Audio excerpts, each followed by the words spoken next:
লুমিনা জঙ্গলের গভীরে, যেখানে সূর্যের আলো পান্না পাতার মধ্য দিয়ে ফিল্টার হয়ে একটি সোনালী আভা তৈরি করত, সেখানেই বাস করত ফেরি টিনা।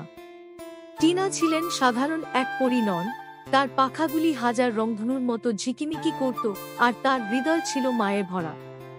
তার সবচেয়ে বড় উপহার ছিল তার আলোর জাদু, যা দিয়ে সে জঙ্গলের জাদুকরী প্রাণীদের সুস্থ করত এবং তাদের আনন্দ এনে দিত।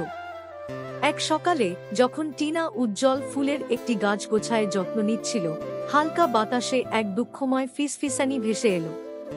এটি এসেছিল ইউনিকর্ন মেডো থেকে, একটি পবিত্র জায়গা যা জঙ্গলের গভীরে লুকিয়েছিল।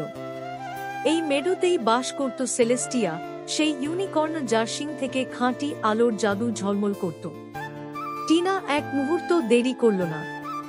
সে জঙ্গলের মধ্য দিয়ে উড়ে চলল, তার পাখা থেকে ঝরে পড়া ঝিকিমিকি ধুলোপথ তৈরি করতে করতে। মেডোতে পৌঁছে সে দেখল সেলেস্টিয়া মাটিতে শুয়ে আছে, তার আলো ক্ষীণ হয়ে মাত্র একটি ক্ষীণ ঝলক হয়ে গেছে। চারপাশের ঘাস বিবর্ণ, ফুলগুলো যেন শোক প্রকাশ করছে। ওহো সেলেস্টিয়া, কি হয়েছে? টিনা চিৎকার করে বলল, তার বন্ধুর পাশে হাঁটু গেড়ে বসে। সেলেস্টিয়া ধীরে ধীরে চোখ খুলল।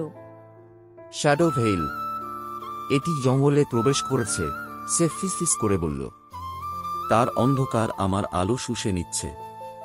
যদি এটি আমাকে পুরোপুরি গ্রাস করে, তাহলে পুরো জঙ্গল তার জাদু হারাবে। টিনার মন খারাপ হয়ে গেল, কিন্তু সে ভয়কে তার উপর নিয়ন্ত্রণ করতে দিল না। আমি তোমাকে বাঁচাব, সেলেস্টিয়া। আমাকে বলো কি করতে হবে। ইউনিকর্ন দুর্বলভাবে মাথা তুলল। আলোর স্ফটিক, এটি প্রতিফলনের গুহায় লুকিয়ে আছে। এর শক্তি শ্যাডো ভেইলকে বিতাড়িত করতে পারে, তবে এটি মায়া ও ফাঁদের দ্বারা রক্ষিত। কোনো দ্বিধা ছাড়াই টিনা তার অভিযান শুরু করল। সে ঝর্ণার ধার দিয়ে এবং বিশাল গাছের তলা দিয়ে উঠতে উঠতে গুহার প্রবেশদ্বারে পৌঁছাল। এটি অন্ধকার ও ভয়ঙ্কর ছিল, কিন্তু টিনা সাহস জোগাড় করে ভিতরে প্রবেশ করল। ভেতরে দেয়ালগুলি হালকা প্রতিফলনের সাথে ঝিকিমিকি করছিল, যেখানে টিনা তার অসংখ্য সংস্করণ দেখতে পেল। কেউ কেউ খুশি, কেউ ভীত, আবার কেউ রাগান্বিত। যখন সে গভীরে এগোল, প্রতিফলনগুলো কথা বলতে শুরু করল। একটি ইউনিকর্নের জন্য নিজের জীবন ঝুঁকিতে ফেলছ কেন? একটি বিদ্রূপ করে বল, তোমার যথেষ্ট শক্তি নেই। আরেকটি ফিসফিস করে বল, যদি তুমি ব্যর্থ হও। টিনা মুষ্টি শক্ত করল। আমি সন্দেহ শুনব না। সেলেস্টিয়ার আমাকে প্রয়োজন, এবং আমি হাল ছাড়ব না। তার দৃঢ় সংকল্প তার নিজের প্রতিফলনকে উজ্জ্বলতর করল, অন্যদের নীরব করে দিল। অবশেষে সে গুহার কেন্দ্রস্থলে পৌঁছাল, যেখানে আলোর স্ফটিকটি এক ঝলমলে পানির পুলের উপরে ভাসছিল। যখন টিনা এগিয়ে গেল, শ্যাডো ভেইল তার সামনে প্রকাশিত হল। এটি ছিল এক ঘূর্ণায়মান অন্ধকারের ভর, যার চোখ ছিল লাল। তুমি স্ফটিক নিতে পারবে না, এটি হিস হিস করে বল। আলো এখন আমার। টিনা দৃঢ় হয়ে দাঁড়াল। আলোকে অন্ধকারের দ্বারা দখল করা যায় না। এটি সবার জন্য, জ্বলে ওঠার জন্য। শ্যাডো ভেইল তার দিকে ঝাঁপিয়ে পড়ল, কিন্তু টিনা তার আলোর জাদু ব্যবহার করল।